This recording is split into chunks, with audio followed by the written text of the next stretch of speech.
The thing you're starting to see in the 2000s, the biggest change, I believe, is hip hop is really blowing up. Eminem, ever hear of him? This is where things are really happening.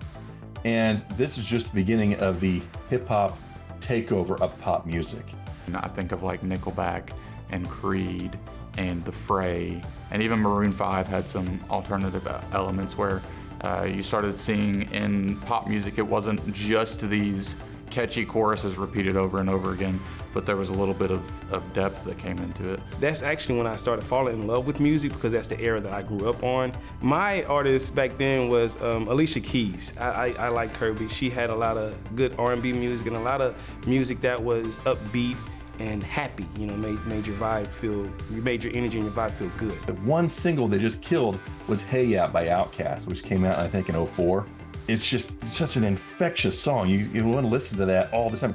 So Kings of Leon is one of my favorites from the early 2000s, and they had a couple of chart toppers, some that we weren't able to put on the system and some that we were, and Use Somebody is one that really sticks out to me.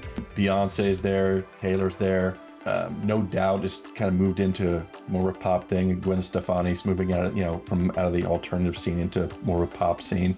Coming back into the 2000s, early 2000s, you had people starting to redo the rock era. The new metal scene, bands like Korn, Deftones, Limp Bizkit, and the like, which brought a really interesting aggression. Another thing that's starting to happen in the 90s is the distribution of music is starting to shift a little bit. You're starting to see more of the internet stuff really starting to pick up steam. And it doesn't stop. It's just going to keep on going.